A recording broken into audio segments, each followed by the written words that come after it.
Só me passa o rosto, tá? Ok.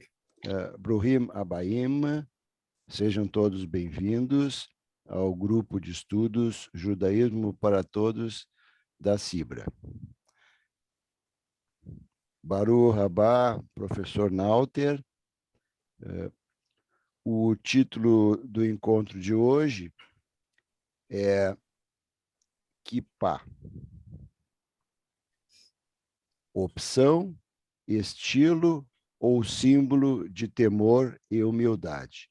E quem pesquisou e vai falar para nós sobre isso é o professor Nauter Camargo dos Santos. O Nauter é pedagogo, eletrotécnico, Licensed Instructor by ITC, Infrared Training Center of Sweden, Stockholm, com 3 certificações internacionais para termografia e nível 3 pela ABEND, Associação Brasileira de Ensaios Não Destrutivos. Nauter tem mais de 30 anos de experiência em termografia, análise termográfica por infravermelho, em diferentes áreas: geração hídrica, térmica, solar e eólica. Linhas de transmissão desde 230 kV a 800 kV e subtransmissão de 34,5 kV a 138 kV de distribuição primária. Na área industrial, automotiva, estamparia, funilaria, pintura e montagem. Na área bélica, armamentos, ferroviária, naval em navios de alto mar, plataformas de petróleo, aérea, helicóptero, drone, solar, eólica, mineração de cimento, ferro, cobre, ouro, petroquímica e refinarias de petróleo, siderurgia, fundição de ferro, fundição de vidros em plantas de pratos, xícaras, plantas de garrafas, vidros automotivos, vidros óticos, pneus, fornos de fogão, fornos de recozimento, fornos de têmpera, fornos rotativos de cimento, data center, incluindo o Senado Federal do Brasil, na área bancária, moinhos de grãos, etc. Experiência que traz para todas as classes de ITC, tem ministrado cursos de ITC nível 1, categoria 1, OGI, eletricidade. Nauter tem larga experiência com câmaras infravermelhas e softwares também transmitidos aos alunos. Então, eu vou passar a palavra ao nosso palestrante, que vai fazer, como de costume, a exposição, e depois a gente, ou concomitantemente, né, dou toda a liberdade para o Nauter escolher se quer fazer a exposição dialogada todo o tempo, ou se ele quer expor e depois a gente fazer as perguntas, né, comentários e ouvir as respostas e os comentários. Nauter, contigo. Muito obrigado, então. É um grande privilégio poder estar aqui com vocês, com esse grupo tão seleto. Confesso que eu estudei bastante esse assunto para fazer uma boa apresentação. Eu aprendi muito sobre ele. Eu sou um estrangeiro, estou peregrinando entre os filhos de Israel, sou um amante da cultura israelita, né? Tenho ido na sinagoga, trancou a imagem lá. Tenho o mezuzá na minha casa, o Carlos vai instalar a segunda mezuzá na entrada do meu apartamento. Eu fui nos Estados Unidos, trouxe uma menorá muito linda, de bronze, eu faço a minha leitura bíblica diariamente. E, enfim, estou aqui para a gente poder trocar algumas ideias sobre a Kippá. É um assunto tão simples, mas tão envolvente. Eu gostaria, então, de fazer a exposição total e, no final, perguntas, estarei à disposição. Se faz uma oração, Carlos, ou se vai direto ao assunto? Não, tu faz a oração de abertura, sim, e depois pode fazer a oração de fechamento também. Muito bem, vamos lá, então. A teu critério. Muito obrigado ao Eterno pelo privilégio que nos concede de adentrarmos os umbrais das portas de todos aqueles que estão nos ouvindo, daqueles que nos ouvirão depois no YouTube. Que teu Espírito possa estar em nossos corações abençoando as nossas palavras e o nosso coração, hoje e sempre. Amém. Amém. Muito bem. Carlos, tu me passa aí para eu poder Já passei. compartilhar minha tela. Já está Já aí. tá? Já Deixa pode. eu pegar aqui. Pode entrar já no share screen que já vai poder. Deixa eu ver aqui.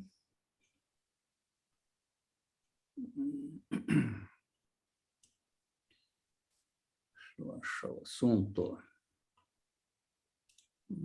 Para cá, área de trabalho. Isso aí pode fechar. Fecha isso aqui. Fecha isso aqui. Isso aí também já está atrapalhando. Tá ali a área de trabalho. Aqui, pá, estudo. Maravilha. Aqui está o nosso estudo aqui, ó. Aqui, deixa eu passar esse para o lado cá. E aumentar ele. Tá, é isso aí. Muito bem. Deixa eu só colocar para o lado aqui para eu poder ler melhor. Então, queridos amigos, o marco temático que norteia esse singelo estudo, ele não tem a pretensão de esgotar tão vasto e fascinante assunto, nem tampouco conduzir à revitalização do seu uso ou à sua negação, mas apresentar argumentos a serem considerados em uma reflexão individual em busca da resposta da questão áurea que norteará o presente estudo. A questão áurea. Kippah, opção, estilo ou símbolo de temor e humildade. Segundo a filosofia judaica, ações externas, elas geram uma consciência interna, isto é, se usarmos algo sobre nós que seja tangível à percepção física, reforça a ideia de que o Altíssimo está sempre nos observando. A Kippah é um objeto capaz de extrair o sentido de respeito, de reverência interior e exterior ao eterno. É notoriamente sabido que no mundo ocidental costuma-se tirar o chapéu ou a cobertura em respeito a alguém importante. Já na cultura judaica, e em várias outras tradições orientais, o gesto é exatamente o oposto. É uma profusão de formas, de cores, de tamanhos, de tecidos, veludo, cetim, camurça, couro, crochê, desenhado com seu nome, o logotipo de sua equipe de esportes. O kippah preto, crochetado ou crochetado, pode significar ideais diferentes em campos completamente opostos do mesmo espectro religioso e político do ultra-ortodoxo. Neste, do ultra-ortodoxo, permanece a rigor. Também é usada pelo liberal da esquerda, pelo moderno ortodoxo, pelo público jovem de Israel. Esse grupo, público jovem, ele é facilmente identificado não por ser ultra-ortodoxo. Não se identificam com o sionismo religioso nacional do movimento de colonos. Eles abandonaram o colorido kippah de crochê, com as suas infinitas variações de design, porque esse costume foi capturado pelos sionistas nacionais. O campo sionista religioso nacionalista de Israel, ele é identificado pelo kippah de crochê, ou crocheté colorido. O kippah é um boné, sem bordas, geralmente feito de pano, tradicionalmente usado por homens judeus para cumprir o requisito habitual de cobrir a cabeça. Ele é usado por todos os homens nas comunidades ortodoxas durante as orações e pela maioria dos homens em todos os outros momentos. Então, as comunidades não ortodoxas, aqueles que as usam habitualmente só o fazem durante oração, ou enquanto frequentam a sinagoga, ou em outros rituais ou solenidades. O substantivo kippah, ele tem dois gêneros, podendo ser o kippah ou a kippah. Entre os próprios judeus, predomina o uso feminino a kippah, uma kippah. Também é comum o uso da grafia estrangeira kippah, singular kippah ou plural kippot. O termo kippah do hebraico, ele significa literalmente cúpula. Já o termo Yiddish, yarmulke, pode ser derivado do yarmulka polaco ou do yarmulka ucraniano. Pode também ser de origem turca, semelhante ao yag murluk, que significa roupa de chuva. A palavra é frequentemente associada com a frase, irimalka, formada a partir da palavra aramaica para admiração ao rei. E a raiz hebraica significa medo, temor. Keppel ou Koppel. É outro termo Yiddish para a mesma coisa. O termo mais usado hoje é o kippah. É uma etiqueta de nome confortável e não religiosamente carregado, que permite ao arnês judeu expressar declarações sociais, políticas, ideológicas ou de modo. Solidel é o termo que já provém do latim, soli deo tolitur, ou seja, só por Deus é tirado da cabeça. A origem da palavra. Alguns estudiosos dizem que a palavra kippah vem do kaf, que é a 11ª letra do alfabeto hebraico. Significa palma da mão. Alguns rabinos, eles veem também a analogia da mão do Altíssimo sobre os judeus fiel, protegendo-o. Observe a raiz etimológica da palavra palma, palmeira. Palma, palmeira. Citações talmúdicas, que é a coleção, como bem sabeis, é a coleção de livros sagrados da tradição oral judaica, escrito entre o 3º e 4º século, cita o uso da cobertura na cabeça por parte de alguns judeus. Aqui vemos uma imagem com alguns, com a cobertura na cabeça, como uma necessidade de ter um símbolo de temor ao Altíssimo sobre as suas cabeças. Porém, não há nesses livros, notem, não há nesses livros nenhum registro expresso de que se deva usar a kippah de forma obrigatória.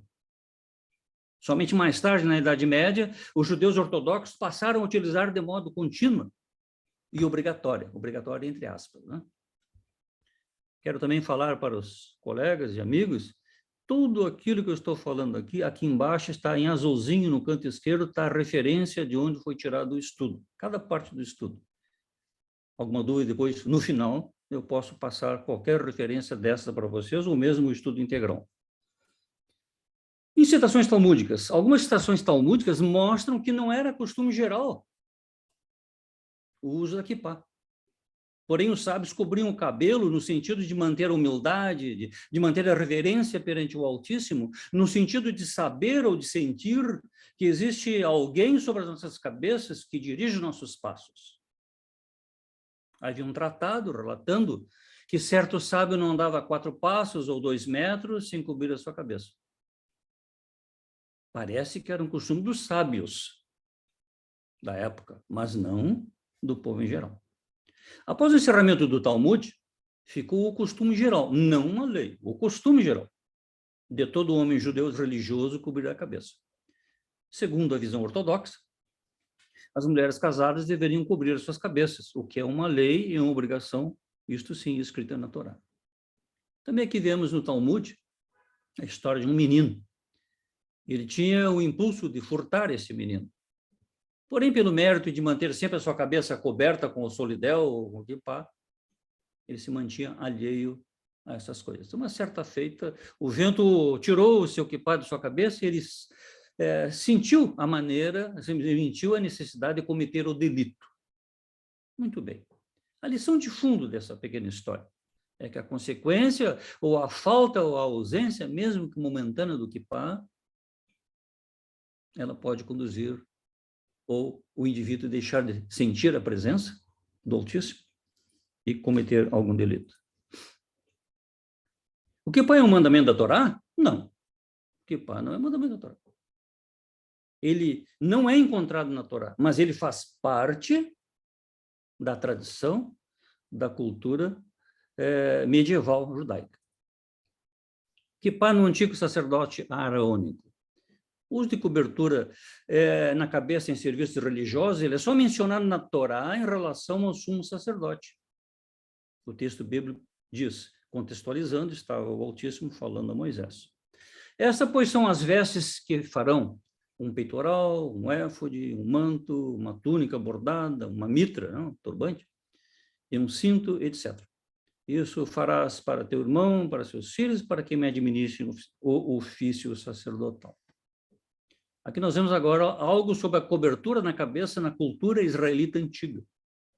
em Samuel, 2 Samuel 15:30, nós vemos aquele detalhe em que Davi estava sendo perseguido por Absalão, seu filho, que estava próximo aos muros. Olha, está o muro aqui no fundo de nós, aí, na parte onde tem ali a Porta do Rei, no vale, hoje tem um cemitério hoje em dia, depois o Monte das Oliveiras, e se dobrar à direita ali, seguindo pelo vale, tem ali a tumba de Absalão. Bom, e Davi, acredito que esse fato aqui ocorreu próximo àquela zona. E Davi subiu ao Monte das Oliveiras e chorou enquanto ia, e a sua cabeça estava coberta. Ele andava descalço, então todas as pessoas que estavam com ele também cobriram a cabeça e subiram chorando. Em Jeremias 14:3, Judá chora, e seus nomes mandam seus rapazes buscar água, eles chegam às covas e não encontram, e etc. E eles ficam envergonhados e cobrem suas cabeças. E porque não choveu, mais adiante aqui falando, os lavradores se envergonharam e também cobriram a sua cabeça. Muito bem. Em locais sagrados. Bem, a partir de termos de textos talmúdicos e da Torá, se desenvolveu entre os judeus a necessidade da obrigatoriedade, eu vou novamente entre aspas, obrigatoriedade de criar uma cobertura na cabeça em reverência ao Altíssimo, a ser usada em lugares sagrados, sinagogas ou cemitérios. As sinagogas são consideradas uma representação do templo, e os rabinos, ao ministrar as cerimônias e os estudos judaicos, a exemplo dos antigos sacerdotes, trazem a quipá sobre as suas cabeças, e os demais participantes seguem esta prática. Atualmente, é expressamente proibida a entrada em uma sinagoga tradicional, mencionar o nome divino, recitar preces, bênçãos, ou estudo da Torá, ou realizar qualquer ato religioso com a cabeça descoberta. Nos ramos ortodoxos, somente os homens usam chapéus. Quipá e variações. Olha, muitas vezes, observe, a cor, o tecido, pode ser um sinal de adesão a um movimento religioso específico. Particularmente em Israel, o quipá de malha ou crochê, conhecido como quipot segurot, são geralmente usadas por sionistas religiosos e judeus ortodoxos modernos. Também usam camurça, quipó de couro, esse que eu estou usando aqui, um pequenininho, é um presente do Moré Carlos, uso com muito carinho. O quipá de malha, ele foi usado no final da década de 40, tornou-se popular exemplo do rabino Moshe, Moisés, né? Membros da maioria do grupo Haredi usavam veludo preto ou quipá de pano. Mas recentemente tem sido observado quipá em mais diversas cores, de equipes esportivas, especialmente de futebol nos Estados Unidos. O quipá infantil com personagens de desenhos animados, de temas como Star Wars, tornou-se popular. Em resposta a essa tendência, algumas escolas judaicas proibiram o quipá com personagens que não se alinhavam com os valores judaicos tradicionais. E eu aplaudo essa iniciativa, pessoalmente. Quipá pode estar escrito casamento. Atualmente estão sendo feitos quipá para mulheres, às vezes com fitas, fios, contas e outros detalhes para parecerem mais femininos. Voltando aqui em cima, aqui no assunto, estão usando quipá de equipes esportivas. Pois quando eu senti a necessidade de ter um quipá, embora sendo um não-judeu, eu comecei a procurar. Procurei em Mercado Livre, procurei em vários lugares. Mas eu queria algo mais substancioso, mais substância. Aí eu disse, olha, me lembrei do Carlos. Carlos, eu estou em busca de um quipá, assim e tal. Aí disse, olha, lá na Cibra tem, liga para lá. Aí eu liguei para lá, quem me atendeu disse, olha, agora só temos aqui do Grêmio e do Inter. Aí eu, não, tá, muito obrigado. Eu, pessoalmente, com toda a humildade, é uma coisa tão solene para usar dentro da sinagoga o quipá do time de futebol. Eu sou um gremista doente, admito, desde criancinha, mas eu não me sentiria bem dentro da sinagoga usando um quipá com o símbolo do meu time. Agora, se eu for lá no estádio, não sei aonde, até quem sabe dá para usar. poderia usar, né? Perigoso hoje em dia usar o kippah em meio à multidão, né? Bom, vamos adiante aqui.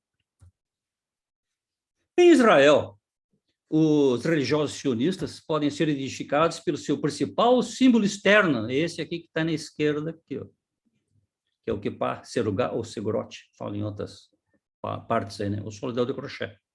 Pessoas religiosas que usam esse símbolo são caracterizadas por sua integração com a sociedade secular israelense. Ocupam eles funções em cargos em todo o espectro de profissões.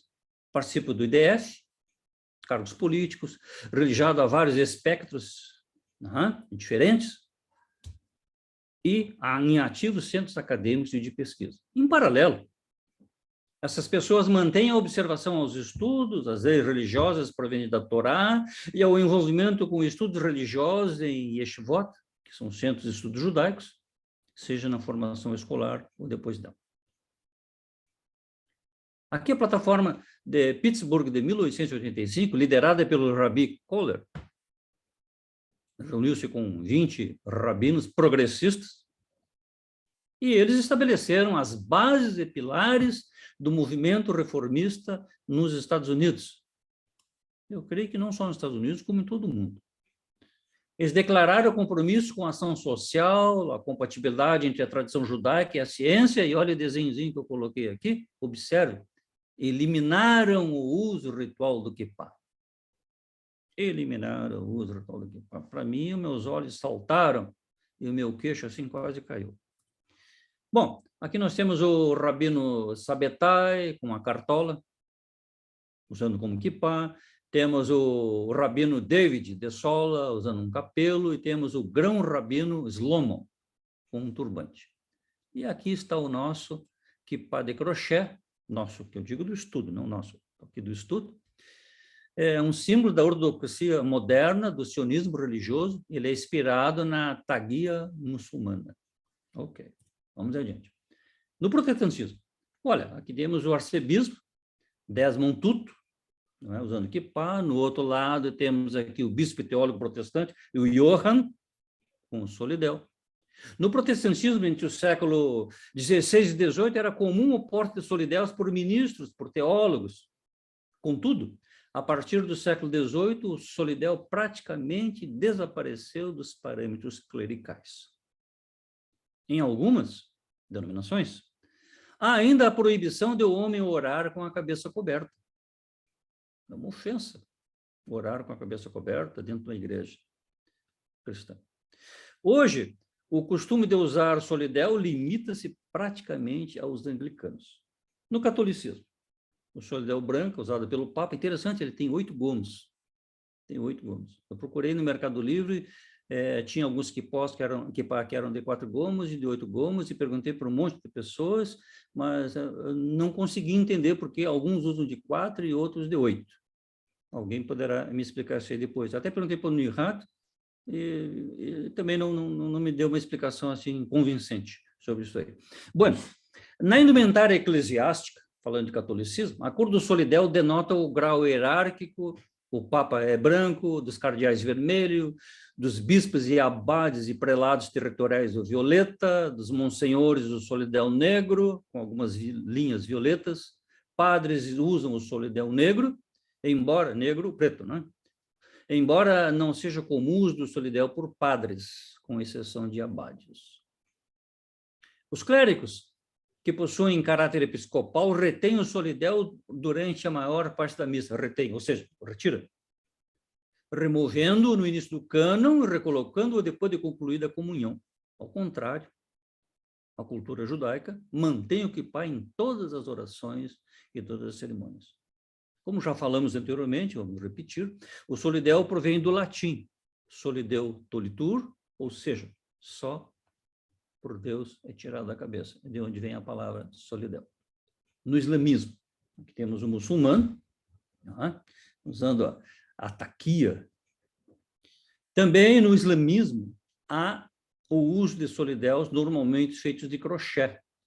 Há vários modelos materiais, como topi, tubeteika, dopa, kofi, etc. Não há mandamentos corâmicos para o seu porte. Tornou-se costumário. As orações e serviços das mesquitas são ocasiões para o uso da taguia. Alguns muçulmanos a usam diariamente. Aqui eu tenho uma observação pessoal agora. Me parece que há aqui um pequeno detalhe, uma observação pessoal. No judaísmo, usa-se mais ou menos a 45 graus na cabeça. O solidel ele fica mais ou menos a 45 graus na cabeça. Já no islamismo, observe ali o muçulmano, o irmão muçulmano, e também em religiões de matrizes africanas, e usam ele em paralelo na cabeça, né? Usam ele paralelo na cabeça e nós usamos, de influência judaica, usamos ele a 45 graus. Apenas uma observação minha, uma divagação aqui. Bom, aqui na Umbanda, no Candomblé, chama-se Equetê, Equeté, Filá, Bubu, Gor. Assim como os rabinos usam aqui passam sobre as suas cabeças, sacerdotes religiosos de outras denominações também usam essa proteção, representando um respeito a estar à presença de algo. Utilizado em algumas casas de Umbanda, candomblessista, tem a finalidade de proteção contra o chakra coronário. Já que estamos fazendo um estudo da Kippá, então, olhamos de uma maneira ampla, né? Aqui temos alguns exemplos aqui, pessoal. Esse Kippá verde aqui, ó, ele foi encontrado numa casa na Polônia. Ele faz parte da coleção do Centro Judaico de Auschwitz. Aqui nós temos um soldado da IDF, quando foi tirada essa imagem, era um tenente, o senhor Azael lá. Tá aqui a referência foi tirada, mas já para ver, já podemos identificar. Esse aqui é um sionista nacionalista, está ali, ó, bordadinho ali em cima, que é a semelhança desses que estão aqui do lado. Com o tempo a gente já consegue identificar mais ou menos a tendência, ou o grupo a que pertence, ou a fé, ou que pertence, ou o credo que pertence de acordo com o tipo de kippá. Bom, aqui nós temos a capelã, a rabina Sara, junto com outros aviadores americanos usando um kippó, ou kippá camuflado, ali, ó, junto com o soldado, a capelã. Aqui temos outras variações aqui, ó, de crochê já falamos, de sionismo religioso, ortodoxo moderno, judaísmo conservador e também o judaísmo reformista. Eu nunca vi nenhum reformista usando ele, mas está escrito aqui nessa fonte aqui debaixo da internet que eu peguei. De Camurça, judaísmo conservador, judaísmo reformista e esse belíssimo kippá que o Carlos me forneceu. Temos também aqui de veludo preto, aqui temos o Yeshivish, estudante de Yeshiva, Escola Rabínica de Israel, racídico, Haredi. Temos o de Cetim, judaísmo conservador ou reformista, geralmente branco, em Israel é o Ilonim ou Massortim. Aqui nós temos o de crochê, pessoal. Esse de crochê maior. Temos vários de crochê. Esse de crochê maior, ele cobre quase toda a cabeça. Ó. E tem um pompom ali em cima. Em Jerusalém, muitos usam esse kippá branco de cabeça cheia, às vezes com um pompom de malha. É do subgrupo seguidores desse falecido rabino aqui, Israel, usam com a frase bordada nele. O Buharan, né? O Buharan de origem persa, popular entre as crianças, também usada por alguns judeus sefarditas, bem como por judeus liberais e reformistas. Na nossa sinagoga, eu nunca vi nenhum com esse modelo aqui. Iemenita, tipicamente rígido, veludo preto, tem uma tira bordada nele, né? Aqui embaixo, de 1 a 2 centímetros, com um padrão geométrico floral multicolorido. Aqui temos diversos tipos, né, sintéticos usados pelos racídicos, Haredi, Lubavitch, messiânico, assídico, Haredi, iemenitas, Buharan, que já falamos, conservadores e reformistas, ortodoxo moderno, de crochê branco aqui embaixo, e aqui, esse aqui que eu achei interessante aqui, pessoal, um crochê estilizado, eles colocaram como ortodoxo moderno, isso aqui parece assim um morango, né? Ortodoxo, vou usar esse para os ortodoxos modernos, evidentemente. A fonte está toda ali na esquerda. Não é invenção minha isso aí. Aqui, pessoal, kippá e dimensões. Olha, desde os grandes racídicos, que cobrem quase toda a cabeça, até o minúsculo deles, usado pelo primeiro-ministro, ou ex-primeiro-ministro, o Naftali, ou Naftali. Aqui, olha só pequeno equipazinho que ele usa. Não existem regras quanto a cor e tamanho, todos podem escolher a ou o kippah que melhor se adapta à sua personalidade, estilo e fé. Para dormir, sim, temos kippah para dormir também. Feito de nylon, algodão, ele é grande e envolve toda a cabeça. Quem os usa? Bom, aparentemente uma minoria. Eu, sinceramente, nunca ouvi falar, mas acho interessante. Eu já estou ficando um pouco calvo, acho que é uma pequena maioria que usa para dormir. Muito bem. Agora, como descartar ou como substituir um kippah? Quando um livro de preces ou um objeto sagrado se torna gasto ou inutilizável, ele não pode ser descartado com desleixo. Em vez disso, por respeito à santidade do objeto, ele é cuidadosamente enterrado em um cemitério judaico e muitas sinagogas prestam serviço em prol de seus congregantes. Agora, com respeito ao kippah, embora eles tenham um papel muito especial na vida judaica, ele não possui nenhuma santidade inerente e pode ser descartado e substituído por outro se necessário. Aqui eu faço uma inclusão também pessoal.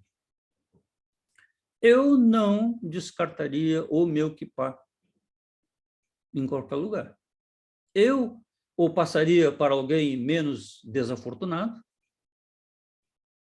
ou eu, pessoalmente, ou enterraria, ou não sei se estou cometendo uma heresia dizer uma coisa dessa, mas eu o queimaria, eu não atiraria, não colocaria ele, descartaria, né, no lixo direto. Pessoalmente, faria isso. Aqui nós temos o caso do primeiro-ministro também, o Bennett. Olha só o minúsculo que ele usa. Ele se identifica como um sionista religioso e pratica o judaísmo ortodoxo moderno, que exige que todos os homens cubram a cabeça. Onde ele esteja, quer no parlamento, campanha eleitoral, entrevista, o kippah lá está lá montado na fina camada de cabelo que cerca a sua cauda profunda. Esse é o primeiro-ministro, pessoal, da história de Israel, que se tem escrito que usa o kippah regularmente. E ele tem um enorme desafio, como é que vai fixar o kippah no alto de sua pouca cabeleira.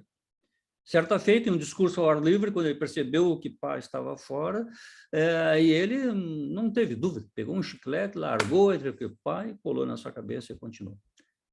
Isso aqui está relatado, esse fato que aconteceu com ele. Bennett atualmente não usa uma fita adesiva comum, ele usa esse kippah keeper. Eu até procurei isso na internet, procurei estudar sobre isso aqui. Foi um produto inventado em 2013 por um motorista de ônibus que morava num subúrbio ortodoxo em Tel Aviv. E ele descobriu essa oportunidade de negócios aí, né? Então ele registrou e tem essa marca, inclusive o Prime Minister israelense estava usando ele. Muito bem.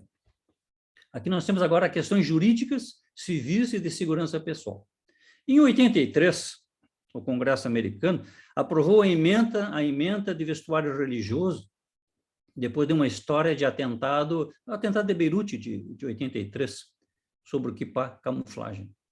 Foi relatado, até foi o Ronald Reagan que fez um relato sobre isso aí, eu vi na internet, um relato que ele fez dessa emenda de 83 no Congresso. Relatado nos anais do Congresso, está lá a história, de o capelão da Marinha judeu, ele, no momento desse combate lá, desse atentado, ele pegou o kippah dele, terminou já alguns panos para enxugar o sangue dos soldados e tal, ele tirou o kippah dele e começou a passar no rosto das pessoas para enxugar. E vejam bem, aqui, tinha um colega dele, um capelão católico, que se comoveu com esse fato.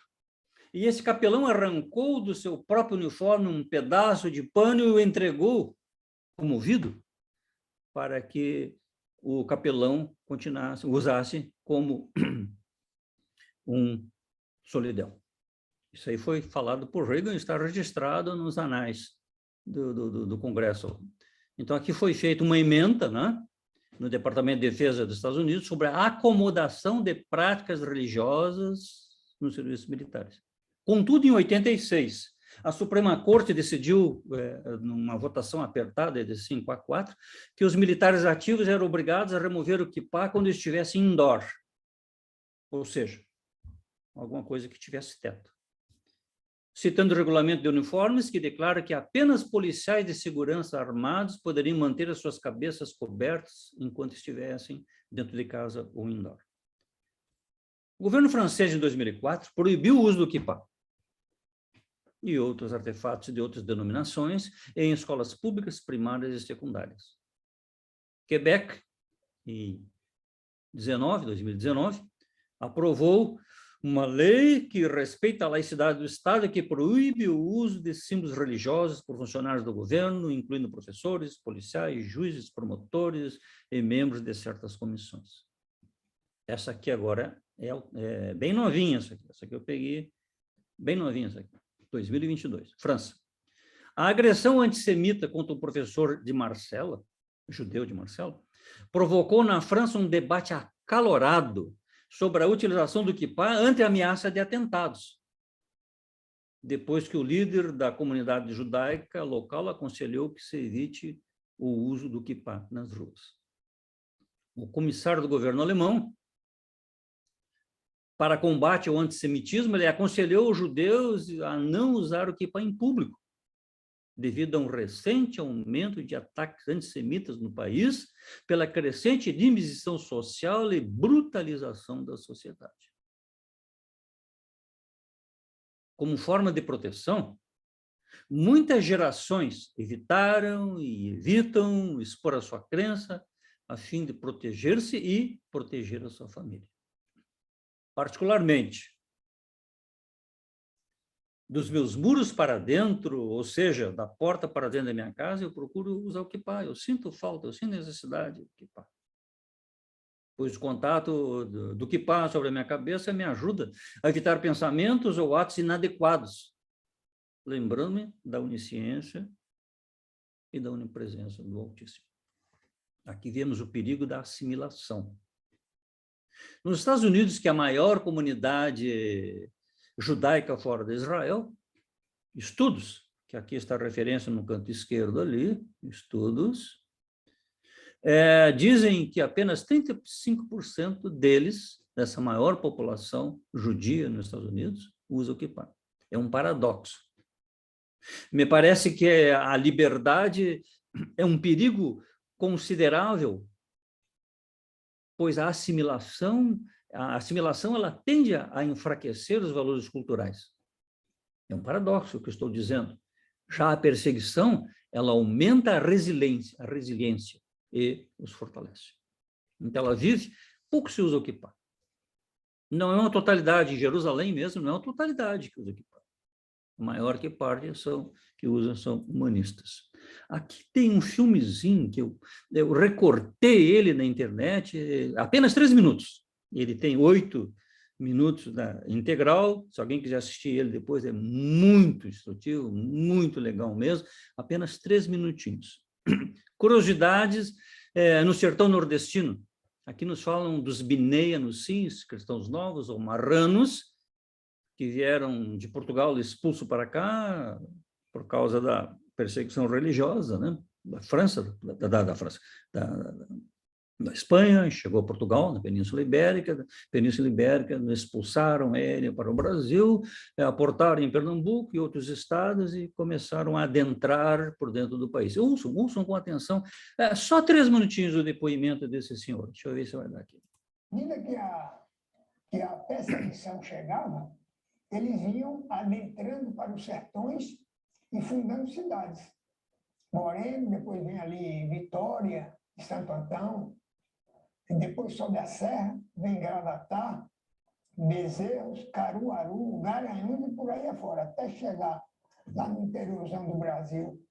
Os mineiros fizeram esse trabalho. Aí, para livrar-se também das perseguições, usávamos a kippah de couro, aquele chapeuzinho de couro pequenininho que os cantores geralmente usam muito quando vão se apresentar no Nordeste. Aquilo ali é uma tradição judaica. Muito legal esse assunto. Que vejam bem, a contribuição dos Bnei Anussim, vindo de Portugal para Pernambuco, Para livrar-se das perseguições, os judeus foram adentrando ao interior do Nordeste e um dos costumes judaicos inteligentemente, muito bem disfarçados e com dupla funcionalidade foi o uso público da quipá, de couro, com dupla finalidade. Usada para proteger a cabeça na caatinga, a função de um EPI, um equipamento de proteção individual, e seu uso judaico. Observem esse quipá aqui, pessoal. Isso aqui, essa bela figura que vocês estão vendo, é o autor aí. Estou brincando. Esse quipá aqui eu comprei lá no interiorzão da Bahia, lá no sertão baiano. Observe, olha, se nós cortarmos aqui assim, ó, só tirarmos essa abinha aqui, está aí o quipá de couro. Só tirar essa abinha. Então, ele tem dupla funcionalidade, atualmente, né? Dupla funcionalidade, ou sempre. Para andar na caatinga, os vaqueiros e pessoas que trabalham na caatinga, um ambiente muito inóspito, protege a cabeça, e também como quipá. Perdeu sua origem, mas o uso permaneceu. Mulheres e a quipá. Nos tempos modernos, em ramificações não ortodoxas do judaísmo, os reformistas, nosso caso, permite que as mulheres utilizem orações, refeições, estudos ou espaços sagrados. O movimento reformista ele tem se oposto historicamente ao uso do quipá. Nos últimos anos, tornou-se mais comum e aceitou que homens e mulheres reformistas cobrissem a cabeça durante as orações e o estudo judaico. Eu confesso, pessoal, eu passei durante 30 anos aí na frente da sinagoga, aí na frente da CIP. 30, 40 anos, para ser mais alto, aí na frente. Eu nunca tive a oportunidade de ser convidado, até que o Carlos me convidou um dia para mim aí. Sempre tive curiosidade, sempre tive vontade de ir ali. Mas antes de eu ir lá, o Carlos me levar lá, eu assistia na sexta-feira, quando eles fazem ali o pôr do sol, né? É transmitido pelo rabino, etc. Eu me surpreendi quando eu vi, certa feita, a primeira vez que eu vi, a Milene, ela se virou de costas junto com o pastor e o rapaz, aquele outro que canta, esqueci o nome agora, quando eles abrem ali a cortina, né, fazem as orações e tal. Eu vi na cabeça dela um quipazinho. Eu olhei assim, achei interessante. Depois que eu fiz o estudo, é que eu compreendi que os reformistas o aceitam. Não é? Bom, mudando de assunto aqui agora. Em alguns ramos racídicos, requerem que as mulheres raspem as suas cabeças, usem perucas, e há também o grupo Satner, dentro do judaísmo, dos judeus ultra-ortodoxos. Tem Israel, segundo um censo de 2020, aqui embaixo está a referência dele, um censo de 2020, tinha em torno de 500 famílias, eles raspam a cabeça totalmente, as mulheres, né? Mas esse costume não é objeto do presente estudo, apenas como curiosidade. Continuando aqui, de acordo com a mística judaica, as mulheres, por natureza, possuem um nível espiritual mais elevado que o do homem. Em essência, as mulheres já carregam dentro de si o potencial, a reverência, o temor ao Altíssimo, e por isso não necessitariam de símbolos externos para remetê-las a ideias transcendentais. Nós vemos aqui essa senhora aqui, com o quipazinho em cima, e vemos outra lá também, ó, usando uma boina, como se fosse o quipá. Mulheres e a cobertura de judias ortodoxas, de acordo com a Ralasha, né, a regra judaica, espera-se que as mulheres cubram seus cabelos na presença dos homens, que não seja seu marido ou membros da família próxima. Essa prática é comum às judias ortodoxas. Utilizam o mitpalahat, não sei dizer isso aqui, o tishul, é um lenço de cabeça. Esse também não sei dizer esse termo aqui. Bonel, chapéu, boina, sheitel, peruca, né? Cobertura de cabelo mais comum nas comunidades de Haredi são o tishul e o snud, bem como os sheitels e chapéus e boinas. Aqui nós temos três mulheres com três coberturas diferentes. Se prestar bem atenção, são três coberturas diferentes. As mulheres judias ortodoxas geralmente usam chapéus, boinas, boné de beisebol, bandanas, lenços amarrados de várias maneiras, dependendo de como estão vestidos. Aqui um exemplinho agora aqui de quipás femininos, alguns quipazinhos femininos. Também é equipar para bebês, com 2 cordas de cada lado para fixar, frequentemente usados nessa cerimônia de Brit Milá. Usado por não-judeus. Aqui nós temos o Clinton, né? Isso provavelmente que era a cerimônia de sepultamento lá do Yitzhak Rabin. Ali está a Hillary, lá no fundo. Embora não seja necessário quando um não-judeu visita, quando um não-judeu usa um kippah em uma cerimônia, ele é considerado um sinal de respeito. O kippah frequentemente é fornecido aos hóspedes em um bar mitzvah, e também são frequentemente fornecidos em eventos de luto, em cemitérios judeus. Observe que, de acordo com o Comitê Conservador dos Direitos e Padrões Judaicos, não há nenhuma razão halaquina, ou halaquina, corpos coletivos de leis judaicas que deriva do escrito e Torá oral, para exigir de um não-judeu que cubra a cabeça, mas recomenda-se que todos os judeus sejam convidados a usar o kippah, onde o ritual ou o culto está sendo conduzidos em respeito à congregação judia. Então, em um jardim multiforme e extenso de cores, tamanhos diversos, todos podem escolher a ou o kippah que melhor se adapta à sua personalidade, à sua fé, ao seu estilo. Lembrando que pode expressar ideais muito diferentes e opostos no largo cadinho de ideologias, credos do espectro religioso e político, porém para o humilde filho do Altíssimo. Independente da sua posição social, da sua cultura ou da sua riqueza, é um símbolo tangível que mostra a presença, o temor, a humildade do homem sob o domínio do Eterno sobre as nossas cabeças. Lembrando-nos da onisciência e onipresença do Altíssimo, não só em momentos solenes, cerimoniais, momentos de preces, júbilo, alegria, mas em todos os momentos do viver. Sob esta ótica do parágrafo anterior, o não uso do kippah seria uma declaração ainda maior, uma declaração de negação da identidade cultural ou religiosa de um judeu religioso temente ao Altíssimo. Seria uma declaração de que sou menos que totalmente comprometido com aqueles ideais sobre os quais baseio a minha vida. O mote desse estudo, o propósito desse singelo estudo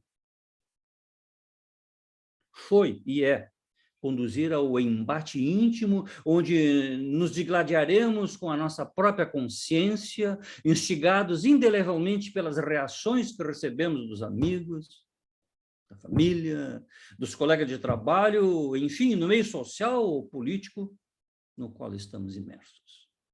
A questão áurea conduzida nesse assunto, norteadora desse modesto estudo, instiga os ouvintes a responder individualmente perante o tribunal de sua própria consciência. Kippah ou não kippah? Kippah nunca, kippah eventual ou kippah todos os dias. Finalizando, para a nossa reflexão pessoal, Salmo 139, 7 a 12. Para onde fugirei do teu espírito, ou para onde fugirei de tua face?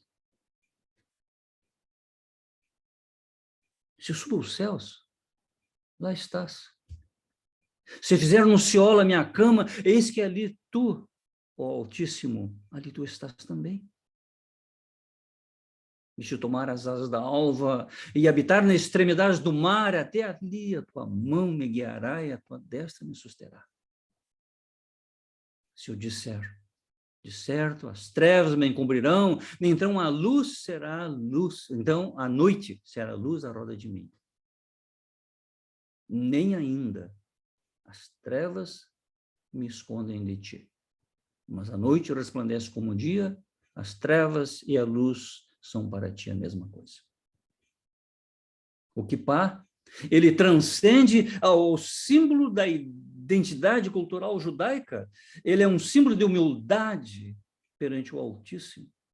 Uma ferramenta com seu toque sutil, tangível, a percepção física sobre as nossas cabeças. É um EPI, equipamento de proteção individual, para nos lembrar, nos proteger, nos guardar, recordando-nos a todo momento a ideia da onisciência e da onipresença do Eterno, sempre protegendo, mas observando-nos a cada passo e momento. Pois o temor ao eterno é o princípio da sabedoria. Shema Israel. Adonai Eloenu, Adonai Echad. Ouve, Israel, o Senhor nosso Deus é o único Senhor. Obrigado, pessoal. É isso aí.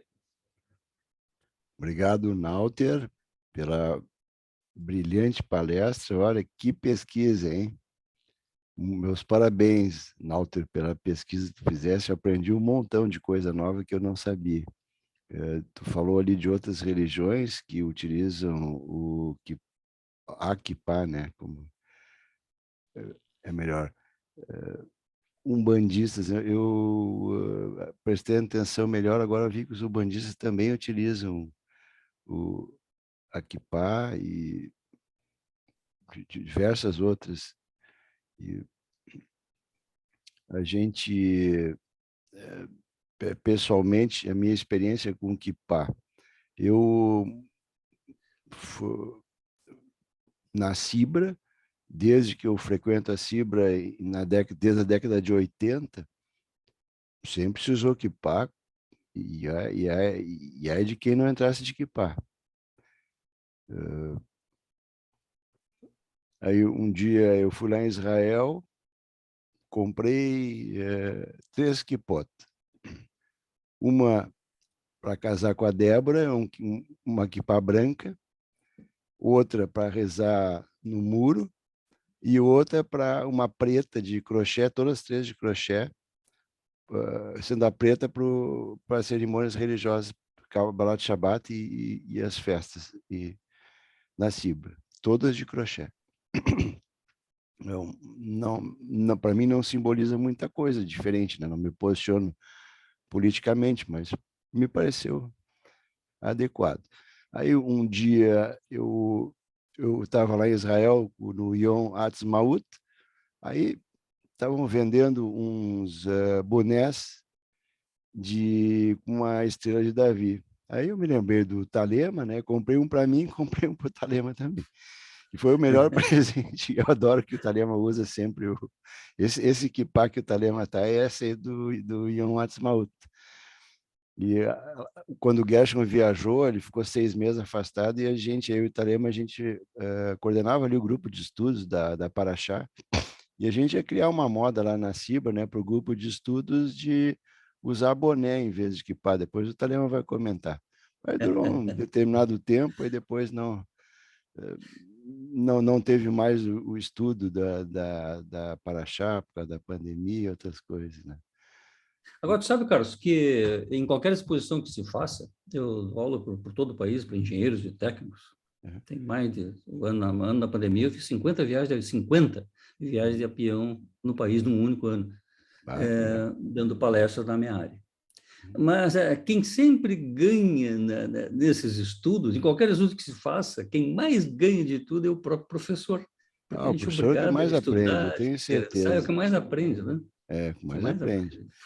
Uma coisa que me chamou a atenção, e agora eu faço a pergunta, não uma pergunta, mas uma colocação, não é uma pergunta. O movimento reformista ali de 1885, né? E até um tempo atrás, ele se opunha ao uso da kippah. Por quê? Bom, isso aí a gente está estudando ainda, né? A gente está estudando a história do pensamento reformista. Então, a gente foi de 1801 até 1885. Em 1885, aquele grupo lá decidiu, né, que a Os kippah 20 rabinos, né? não era importante. E na próxima aula a gente vai chegar a 1976 e a gente vai conseguir 100 anos, né, da plataforma de Pittsburgh, e a gente vai ver que muita coisa mudou, né, inclusive sobre kashrut e sobre o uso de O kippot.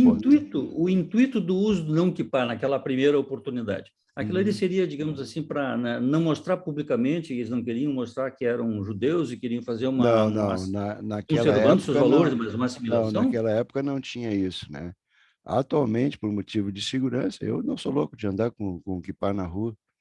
Sim, E não sim, não se aconselha ninguém, né? O próprio segurança da Cibra só deixa tu sair da porta ali, tu lembra aquele dia que tu foi lá?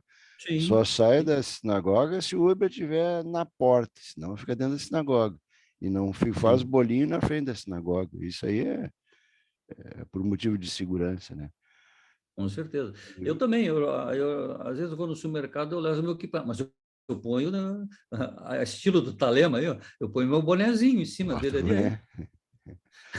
com ele, com boné. Que, na verdade, como que nessa profusão de cores, tamanhos, estilos que nós É. estudamos, eu poderia usar só o meu boné e dizer não, dizer para mim mesmo, não, vou te equipar, posso usar o meu bonezinho preto ali, tá bom, também passaria, mas eu uso ele por Claro, baixo. eu encaro uma kippah como um boneco como uma kippah disfarçada. Isso Sim, não tem problema, está tendo uma cobertura para ti, aquilo significa bastante coisa, né? sim. E E aí, aí pessoal, alguma pergunta aí que a gente possa eu contribuir? queria fazer mais um comentáriozinho. Sim, sim, por Estive favor. no Templo Emanuel, né, que é a maior sinagoga e primeira sinagoga reformista dos Estados Unidos, Sim. e na década de 80, o único que estava de equipar era eu. Uh, Aí voltamos agora em 2016, todo mundo de equipar de novo, não tinha mais a moda de andar sem equipar. Não tenho mais, para mim é unânime, né, o uso do equipar. muito bem. José, por favor.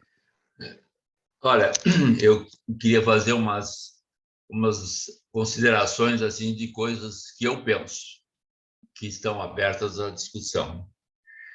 Eu acho assim que a história da religião judaica, a história do nosso povo, ela existe até hoje, uma em função, na minha opinião, dos ortodoxos. Eles trouxeram isso até os dias de hoje.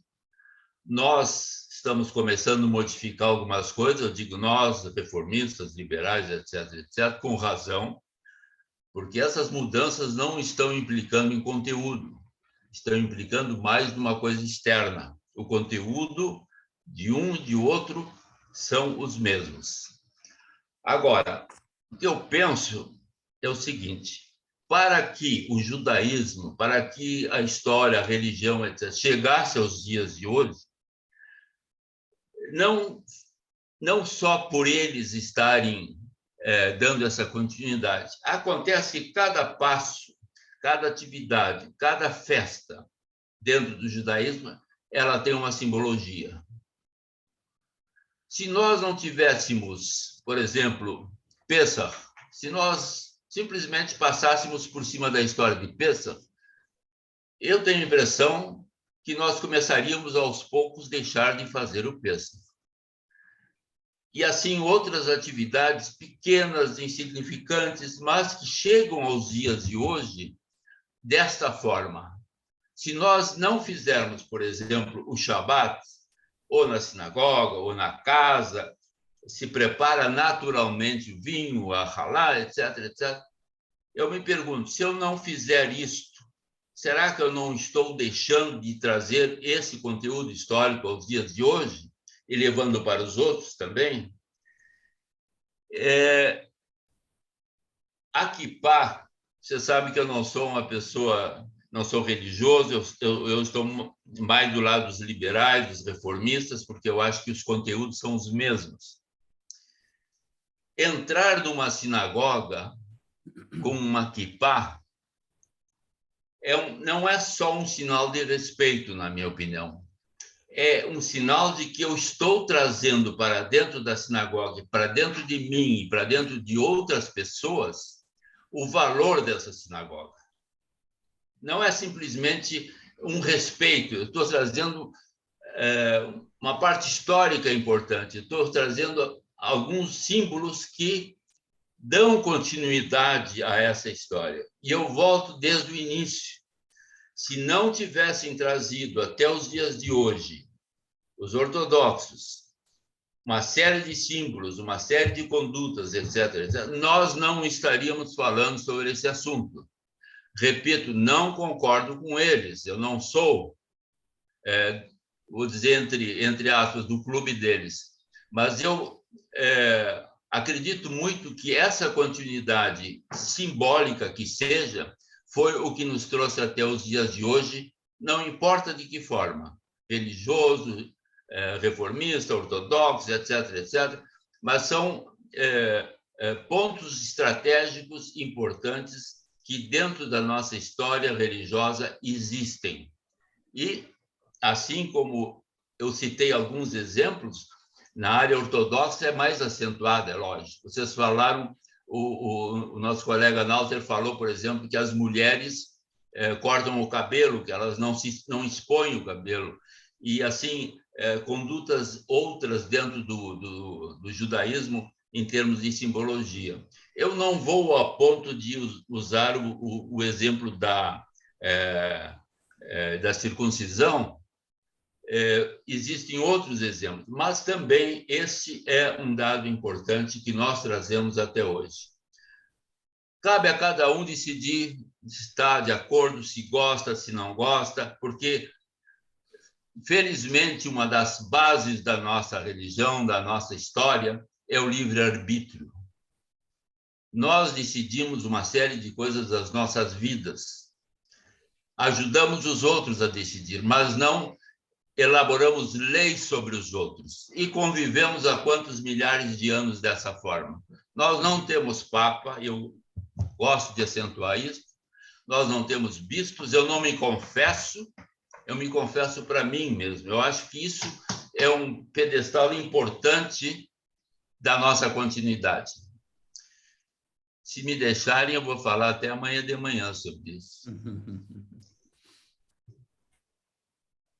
Muito boas as tuas colocações, José. Sabe, eu tenho andado bastante pelo Nordeste e o ressurgimento do judaísmo no Nordeste é uma coisa, na história, uma coisa muito linda, muito linda, muito linda. São costumes que os Bnei Anussins que entraram, nós vimos aí um pequeno filmezinho, né? Tem locais assim que eles tinham costumes judaicos que as pessoas ficavam sabendo, mas onde é que saiu isso? Não sei, foi a minha avó, foi a tataravó que me ensinou, não sei de onde é que é, mas eu faço assim, eu varro a casa desse jeito, eu não saio com o lixo pela porta da frente, etc. E na sexta-feira eu faço minhas orações e tal. O uso do kippah que eu falei para vocês, né, que ele tem dupla utilidade, né, como EPI, como uma demonstração da fé, usando ele, pública, né? Então, essa digamos assim, o que nós, dos costumes em que não são perdidos pela assimilação, é o que eu acredito que é a linha condutória para que não se perca, não é? Para que não se perca a nossa fé. Essa é a verdade, através da nossa história, da nossa fé. E um paradoxo que eu falei ali, em alguma parte da apresentação, que eu acho, pessoalmente, uma opinião minha, pessoal, mas eu acho que a liberalidade demais, o paradoxo entre a liberdade e a perseguição. A liberdade demais pode conduzir à assimilação. E já a perseguição, observem, ela desenvolve a resiliência. Não sou a favor da perseguição, não estou dizendo isso aí. Não pensem mal disso aí, mas estou dizendo que a perseguição ela faz com que a cultura, o arcabouço de todos esses conhecimentos, eles vão cada vez mais se consolidando. Não se usa ele publicamente, mas se usa em casa, se usa intimamente, e aquilo ali que o fortalece pela resiliência à fé, e ela permanece, a fé judaica, por milênios, não é?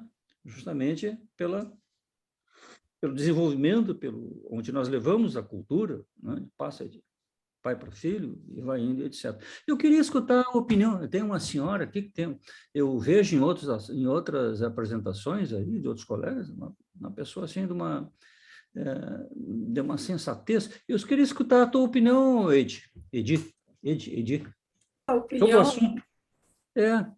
Tem certeza que sou eu? Eu acho que é a Gretchen que conhece as coisas Não, mais do que eu. Acho que não foi eu. eu só vou Não, dizer, é a Gretchen, mas tu fala depois também, faz favor. eu só vou Não. dizer que eu concordo com o que o José disse. Ok? Muito bem. E eu também concordo com o José, mas eu vou contar uma coisa. Em 1964, 65, eu visitei meu tio na Inglaterra e ele pertencia a uma sinagoga liberal muito famosa, a St. John's Wood. E acontece que eu fiquei assim, eles não estavam cobrindo a cabeça, os homens, e não tinha mais bar mitzvah, porque uma desculpa, eles faziam coisa conjunta de meninos e meninas, confirmação, quer dizer, depois eu andei pesquisando, eu acho que o rabino principal lá, o John Rayner, tinha umas ideias mais reformistas. Em todo caso, em 1975, eu estive na Inglaterra de novo. Estavam usando kippah, estavam, como é que se diz, tinha voltado a bar mitzvah individual, e eu disse, vocês voltaram atrás completamente? Eles tinham ido longe demais, né? E se deram conta. E hoje em dia, deixa eu ver, uns anos atrás, meu tio tem 97, eu fui para os 80, para os 85 anos dele, eu ia ler uma coisa na Bimar, e eu descobri que eu tinha que usar chapéu ou kippah, porque mulher pode subir a Bimar, lá tem direitos iguais, mas também tem que usar cobertura na cabeça. Aí eu não tinha levado nada, meu tio me emprestou a kippah dele. Mas é que as coisas mudam, sabe? E eu acho que eles viram que aquilo... Tem muita coisa que eles não faziam a primeira vez que eu estive lá, que voltaram a fazer, e cada vez que eu vou lá mudou alguma coisa, mas sempre a favor de voltar a coisas mais conservadoras. Sim. É isso aí. Talema, tu está por aí, Talema? Talema? Bom, Talema, boa quero noite a escutar todos. alguma coisa tua. Boa noite a todos. Boa noite a Boa todos. noite. Um pouco de contextualização, tá? Sim. A história do povo judeu sempre foi, não foi ortodoxa, sempre foi heterodoxa. Por quê? Porque desde os tempos bíblicos, devido às diferentes invasões dos diferentes impérios, sempre houve uma relativa maioria de judeus fora de Israel do que propriamente Israel. Nos tempos bíblicos, essa maioria estava concentrada no Oriente, porque foram invadidos pelos babilônios, pelos assírios, chegando na Índia, chegando em outros lugares. Mas depois, com a destruição do templo pelos romanos, aí, então, o centro do judaísmo galútico, diaspórico, voltou-se para o Ocidente. E na bacia mediterrânea, várias cidades, assim como hoje, cada cidade deu a sua própria contribuição. O judaísmo ele é eivado de diferentes perspectivas, porque cada comunidade, de uma certa maneira, renovou e reforçou o judaísmo ao mesmo tempo. Então, hoje a gente sabe que o judaísmo ele tem várias contribuições e o respeito mútuo deve continuar. Já no Rio Grande do Sul, a comunidade que veio para o Rio Grande do Sul, inicialmente mais ortodoxa, rapidamente deixou esse costume. E no século XX, então, o judaísmo no Rio Grande do Sul, em Porto Alegre, era predominantemente laico. Isto é, outras ideologias preponderavam e colocaram o judaísmo na lata do lixo da história. E aí eu estou falando no marxismo e na psicanálise. mas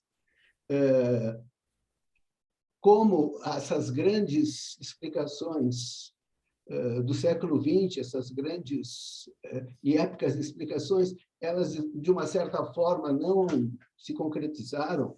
Então, hoje existe um renascimento, uma renovação da tradição judaica, da religião judaica, em todas as suas vertentes.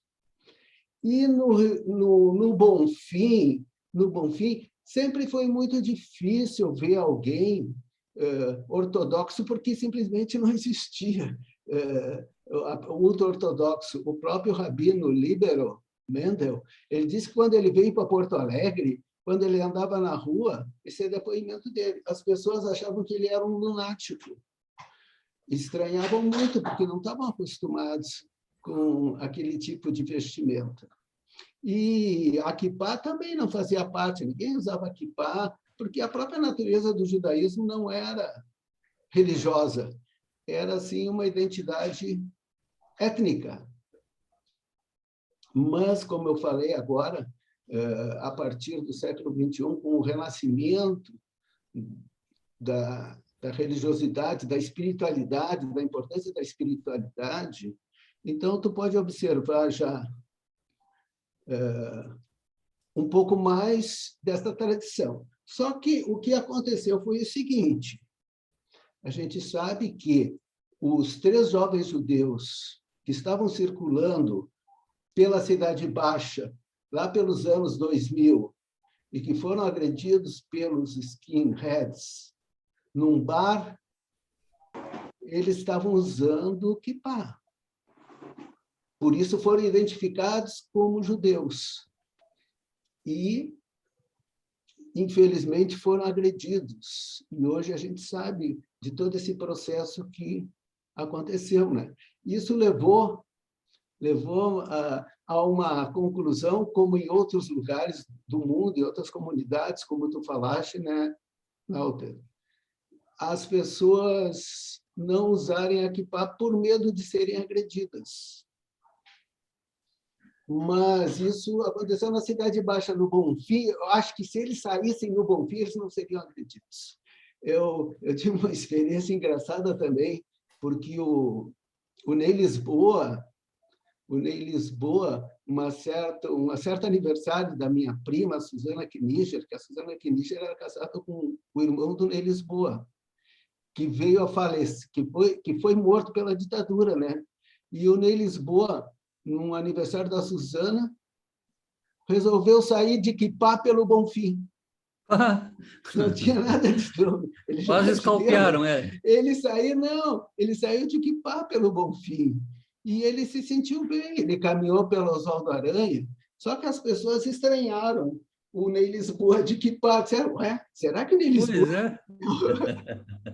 Mas, de uma certa forma, então, hoje em dia, eu acho que essa questão da quipá faz parte da identidade judaica, né? E é uma questão assim que como tu falaste muito bem, né, Nauter, é uma questão individual. Eu acho que se o uso da quipá é importante para tu te identificar como judeu, a tua identidade judaica é a tua identidade prioritária, eu acho que é válido o uso da quipá. Como o Carlos disse, eu, por exemplo, uso o boné que o Ralph Carlos me trouxe aqui para Israel, como se fosse uma quipá, e de vez em quando eu uso a quipá por baixo também. Mas se eu sair sem o boné,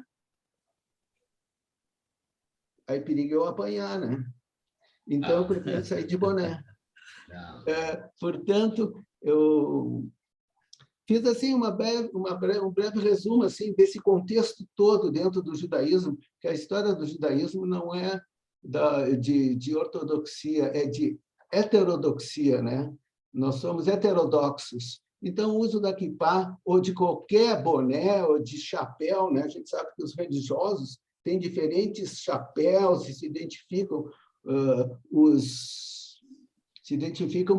pelos chapéus. Então, eu acho que na Cibra também nós temos essa liberdade de usá-la dentro da sinagoga ou fora da sinagoga do jeito que a gente quiser, sendo boné, sendo chapéu ou sendo quipá. É isso aí, pessoal. Muito bem. O Mário Becker Alguma abriu o pergunta mais? microfone. Olha, eu estou aqui maravilhado com essa apresentação do Nauter. Eu acho que ele fez uma revisão muito aprendi demais, muita coisa. O que o José falou me tocou muito, como sempre. O que o Thalema também falou. Mas uma coisa que me chamou duas coisas que me chamaram a atenção. Uma no que o Nauter trouxe e outra que o José. O Nauter falando sobre os Bnei Anusim. Eu tenho Bat Anussá aqui em casa, a 3 metros de mim. A minha esposa tem, eu não vou me estender, mas ela tinha uma avó que trouxe os últimos estertores, não é, de judaísmo na família. Na sexta-feira, bom, tinha uma história bem típica de Pernambuco, muito típica de Pernambuco, não é? E o que o Nauter trouxe foi uma coletânea de o que a Kippá representa. E eu acho muito importante levar em conta assim, o que o José falou, disse, eu não sou religioso. Religioso, acho que ele quis dizer, não sou ortodoxo. Eu acho que é muito importante te lembrar que religioso é desde o extremo ultra-reformista até o ultra-ortodoxo, passando pelos ateus judeus e pelos agnósticos judeus. Não é? Então, só em termos do que o Nauter falou, me tocou muito. E, por último, a história de que ele passava na frente da Sibra e achava alguma conexão. Não é? A minha esposa, há muito tempo que ela achava que faltava uma conexão. Então, eu nunca uso kippá, realmente não me sinto na necessidade de usar kippá, mas achei muito bom a apresentação, muito boa a apresentação do Nauter. Obrigado, Mário.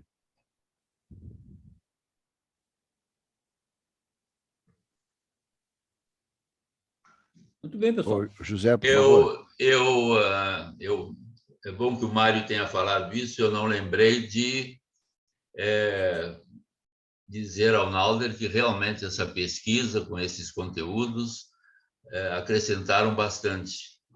E valorizo muito a forma também como trouxestes esse assunto para nós. Eu tenho que chamar o Thalema hoje de Moré.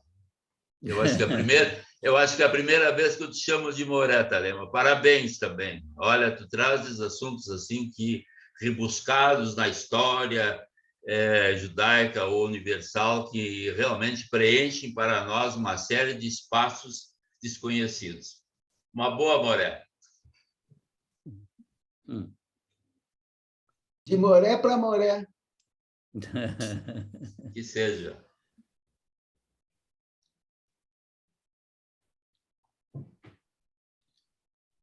Então, Carlos, Bom, eu acho que daria por hoje, né? Ou tu queres continuar? não, bem tranquilo, né? O professor Nauter é que manda. Mas eu só queria comentar, então, a Gladys quer falar. Depois eu comento. Gladys, por favor. Parabéns, Nauter, Obrigado. como organizaste o assunto. Eu fiquei pensando basicamente duas coisas. Uma, me reforçasse a ideia de que a Kippá é nada mais do que um modo de identidade judaica. É um modo aparente do judeu se identificar como judeu, né? Mas não só como judeu, e sim como identidade judaica mesmo, a sensação do pertencimento. Mas, por outro lado, eu estou saindo desse nosso encontro muito preocupada, porque 3 de vocês expressaram assim que não sou louco, diz o Carlos, de usar kippah na rua. Puxa, gente, se nós estamos chegando nesse ponto da gente ter medo de usar kippah na rua, é porque estamos num momento histórico muito grave. Lembrei dos meus avós que precisavam usar a estrela amarela, da estrela de Davi, na época do nazismo. Então, eles, se reconhecidos como judeus e não tivessem com a estrela, apanhavam. E nós agora estamos com medo de usar kippah, e porque vamos apanhar. Fica uma pergunta e uma reflexão, assim. Sobre o que eu falei, que eu não sou louco, né Gladys? Saí da sinagoga com kippah, depois de ouvir a palestra do Zeca da Federação. Sabe, tu conhece o Zeca Gottlieb, né? Que é o nosso chefe de segurança da Federação. Ele assistiu palestra com ele, diz... por segurança, né? Sair da sinagoga sem fazer bolinho na frente da sinagoga, sai sem kippah, né? Então, eu achei uma boa ideia, né? Claro que adoraria, né? Se eu tivesse necessidade, sentisse a necessidade de usar um kippah, eu usaria. Mas eu não sinto, eu dou um beijinho no meu kippah e boto no bolso, né? Quando eu saio da Cibra. Para mim está excelente. Se eu quero fazer uma reza, boto o kippah, faço a reza. Aqui em casa, quando a gente faz Kabbalat Shabbat, até as mulheres usam kippah. A Débora, por exemplo, ela foi comprar um talit lá em Israel e já veio um kippah junto. Mas que legal. E de brinde? Já veio de brinde um kippah. E ela, aqui, as judias que vêm aqui em casa já sabem que tem que botar kippah. E se não trazem, eu tenho a minha caixinha cheia de kippot aqui para elas também. Posso fazer uma rápida observação? Claro, Mário, por favor. O que a Gladys falou realmente me toca muito. A lembrança dos tempos sombrios do nazismo e a situação, não só no Brasil, mas especificamente no Brasil também. A ostentação, o mostrar-se judeu, ser uma coisa de perigo, uma coisa muito séria, muito preocupante. E, ao mesmo tempo, para finalizar, a vida em Israel, né, exatamente uma Gottlieb, a sobrinha do Raul, é uma das mulheres que, pelo menos um Shabat por mês, vão ao muro, e mulheres e com homens junto, ou só mulheres, fazem o serviço religioso. Também em Israel, uma bar mitzvah recente foi desconsiderada e até foi atacada por ultra-ortodoxos. Nós estamos num momento de muita polarização, inclusive em Israel. E o Bennett, aliás, o Bennett não, o Yair Lapid, o atual provisório primeiro-ministro, telefonou para a casa de um desses que foram hostilizados, pedindo desculpas pelo que aconteceu, e eu espero que realmente nesses 3 meses se consiga uma liderança judaica mais aberta, desde o judaísmo ultra-ortodoxo, ultra-reformista, ateu e agnóstico. Obrigado, Mário. Últimos comentários, Nauter. Eu gostaria de escutar alguma coisa do mestre Atenante. Muito agradecido pela oportunidade. Em primeiro lugar, meus parabéns, porque quando eu ouço o nosso querido Carlos Wengrover dizer que aprendeu muita coisa, vocês imaginam quanto a mim, que sou um pré-aprendiz. Mas tem pelo menos uma observação para fazer, se der tempo ainda mais uma. A primeira, Então, é a questão de o kippá como um símbolo, seja de uma fé, seja de uma cultura, não importa. Importa que no momento que vai ingressar dentro de uma sinagoga, nós precisamos estar no espírito da sinagoga. E isso eu estou dizendo com um olhar externo. Mas eu vejo que, se não for assim, está sujeito àquilo que é um desastre, que é quebrar uma egrégora. Quebra o espírito. Então, no momento em que tiver na kippá, perdão, acabei de aprender, no momento que tiver na kippá algum símbolo que possa dividir em dois times, os contra e os a favor, como no caso do símbolo do Grêmio e o símbolo do Internacional, parecem coisas absolutamente ingênuas, mas que lá dentro do nosso coração pode nos dividir.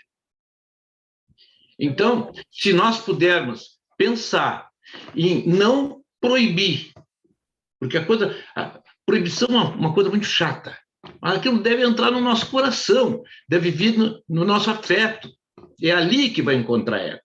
Né? Então, eu penso assim, me atrevo a pensar que se houvesse alguma orientação nesse sentido, que seria muito bom.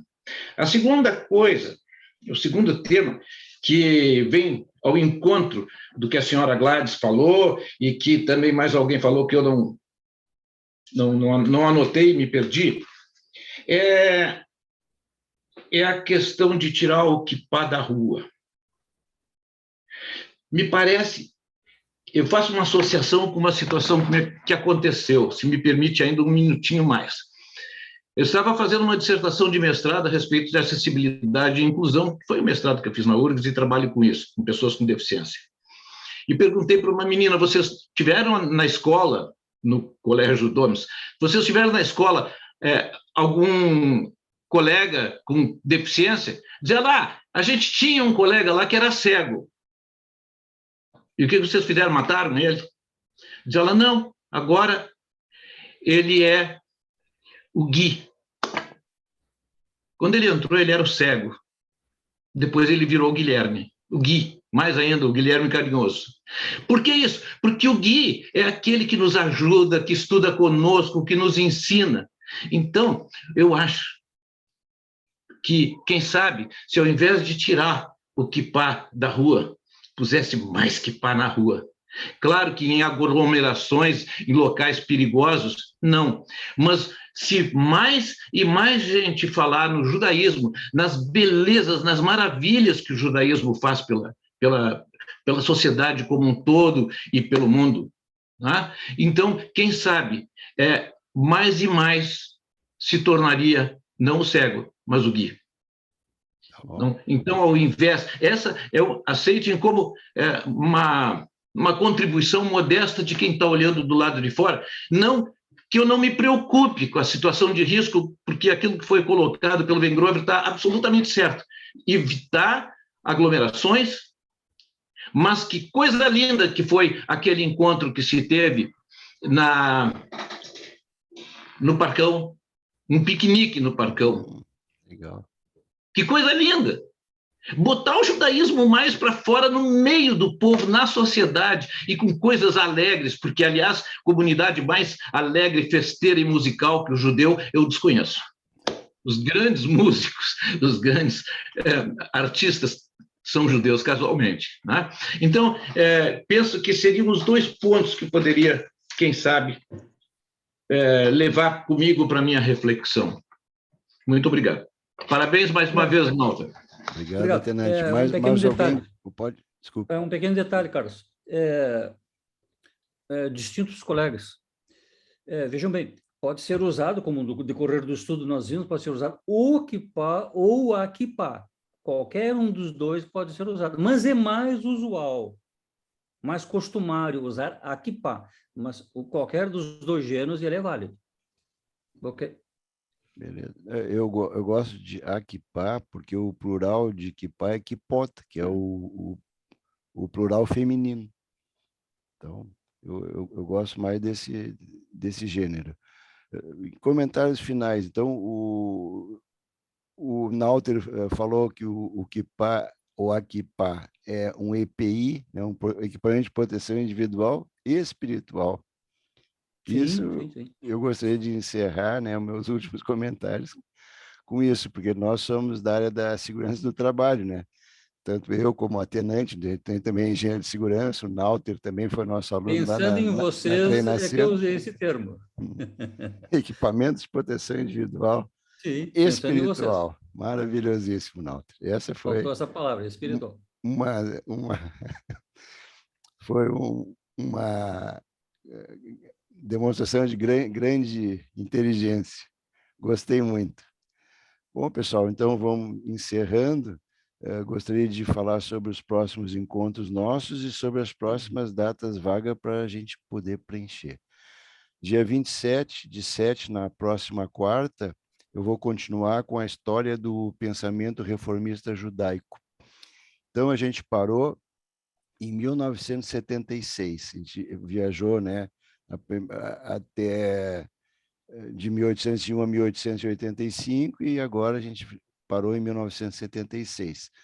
Pretendo também responder a pergunta da Grete e do José, que me perguntaram se o Talmud seria uma plataforma. Então, vou falar aí uns 5 minutinhos sobre isso, se o Talmud é ou não uma plataforma, e não pretendo responder a pergunta, claro, mas não, vou trazer argumentação e mais outras perguntas. Tá? Aí, dia 3 de agosto, cristãos novos e judeus na história militar do Brasil, com Israel Blasberg, e a gente estava falando aí nos Bnei Anusim, né? Então, parece uma boa continuação para o nosso assunto. Então, dia 10 de agosto, pretendo, então, fazer a última aula do História do Pensamento Reformista Judaico. Dia 17 de agosto, Arte Degenerada, Arte Confiscada, com o Dr. Klaus Preger, nosso colega. 24 de 8, Arte no Nazismo, Censura à Arte, Klaus Preger. 31 de 8, Movimentos Artísticos, Arte no Holocausto, com Klaus Preger também, para encerrar. Depois, dia 14 de setembro, Judaísmo Humanista, com o Nihad Bassis. Dia 21 de 9 é uma data que nós temos esperando um de nossos colegas, né, um de nós, para fazer uma palestra. Eu me lembrei ali quantas pessoas poderiam fazer palestra aqui. Né? O José, a Grete, a Gladys. Quem é que gostaria de ocupar o dia 21 de setembro? O Talema, o Cláudio Wolff. Eu vou aguardar, então, alguém se voluntariar para dia 21 de 9. Olha o meu dedinho aqui, ó. Oi. Talema, maravilhosíssimo. Então, tá, dia 21 de 9, o Moré, querido Moré Talema. Dia 19 de outubro, nós vamos ter a continuidade da belíssima palestra, né? A Sabedoria Judaica na Maçonaria, com o Atenante Unirad e o Moacir. Dia 26 de 10, História dos Judeus na Inglaterra e na França, com a Hedy Hoffmann. E nós temos 3 vagas aqui ainda, ó. Dia 9 de novembro, 16 de novembro e 23 de novembro. Tá? São 3 vagas, que a gente tem as últimas 3 agora que sobraram, né? Para a gente ter mais voluntários para... Eu adoraria que fosse dentro do grupo, sabe? Para a gente não precisar convidar a gente de fora. Tá? Quem está louco para dar uma palestra e não quer falar agora, pode me falar em particular depois. Tá, pessoal? Então, e dia 30 a gente encerra com uma palestra minha, dia 30 de novembro, Onde está Deus? Então, são insights da física moderna. Tá? Isso é um estudo que eu venho fazendo desde 1978, eu acho. Tá? E aí eu gostaria aí de os comentários dos engenheiros aí. Depois eu até vou falar para o Cláudio Walter também para comentar. Pessoal, então, por hoje era isso e a gente fala na próxima quarta-feira, então. Tá? Tchau. Então, Agradeço Boa noite, muito para obrigado. todos os participantes. Até a Tchau, próxima. obrigado, Nauter. Valeu. Obrigado, Valeu, Nauter. boa noite. Tchau, boa noite. Boa noite. Letra Boa outra. noite. Se vemos. Valeu, boa noite.